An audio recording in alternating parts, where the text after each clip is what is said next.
Hello সবাইকে, টাকা কড়ির আজকের ভিডিওতে আপনাদের স্বাগতম। আজকের ভিডিওতে আমরা বাংলাদেশি শিক্ষার্থীদের জন্য সোনালী ব্যাংকের এককালীন শিক্ষাবৃত্তি নিয়ে আলোচনা করব। শুরুতেই আমরা জানব কারা এই শিক্ষাবৃত্তি পাবেন। বাংলাদেশের দরিদ্র মেধাবী অনগ্রসর ও প্রত্যন্ত অঞ্চল তথা হাওর বা দ্বীপ বা চর অঞ্চলে বসবাসরত কৃষক, দিনমজুর, ক্ষুদ্র জাতিগোষ্ঠী, এতিম ও প্রতিবন্ধী শিক্ষার্থীরা এই শিক্ষাবৃত্তি পাবেন। শিক্ষাবৃত্তির জন্য আবেদনের যোগ্যতা কি?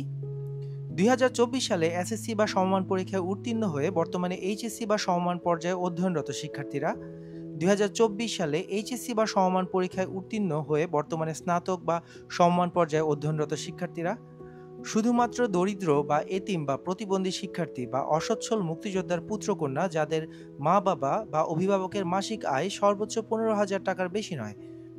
আরও বিস্তারিত জানতে ভিজিট করুন সোনালী ব্যাংকের ওয়েবসাইট। এখন আমরা জানব বৃত্তির পরিমাণ ও আবেদন পদ্ধতি নিয়ে। বৃত্তির পরিমাণ এককালীন 10,000 টাকা। সোনালী ব্যাংকের ওয়েবসাইট থেকে অনলাইন অ্যাপ্লিকেশন ফর্ম পূরণের মাধ্যমে আবেদন করতে হবে।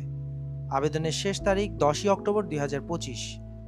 প্রাথমিকভাবে মনোনীত আবেদনকারীদের তালিকা যথাসময়ে সোনালী ব্যাংক পিএলসির ওয়েবসাইটে প্রকাশ করা হবে। প্রাথমিকভাবে মনোনীত হলে কি করতে হবে? প্রাথমিকভাবে মনোনীত হলে কিছু কাগজপত্র জমা দিতে হবে। এগুলো হলো শিক্ষা প্রতিষ্ঠান প্রধান বা বিভাগীয় প্রধানের স্বাক্ষর ও সিলমোহরযুক্ত সুপারিশ সহ মনোনীত আবেদনকারী কর্তৃক প্রিন্ট করা অনলাইন অ্যাপ্লিকেশন ফর্ম, বর্তমানে অধ্যয়নরত শিক্ষা প্রতিষ্ঠান প্রধান বা বিভাগীয় প্রধান কর্তৃক প্রদত্ত অধ্যয়ন সনদ, একাডেমিক ট্রান্সক্রিপ্ট সনদ, নাগরিকত্ব সনদের সত্যায়িত কপি, জন্ম নিবন্ধন সনদ বা এনআইডির সত্যায়িত কপি, ইউনিয়ন পরিষদ বা পৌরসভা বা সিটি কর্পোরেশন থেকে শিক্ষার্থীর অভিভাবকের মাসিক আয় সংক্রান্ত প্রত্যয়নপত্র, বীর মুক্তিযোদ্ধা ও শহীদ মুক্তিযোদ্ধা ও বীরঙ্গনা সন্তানদের ক্ষেত্রে মুক্তিযোদ্ধা সনদ ইত্যাদি। তাহলে আজই আবেদন করুন সোনালী ব্যাংকের শিক্ষাবৃত্তির জন্য। ভিডিওটি ভালো লাগলে লাইক, সাবস্ক্রাইব এবং বেল আইকন ক্লিক করে আমাদের পাশেই থাকুন। ধন্যবাদ সবাইকে।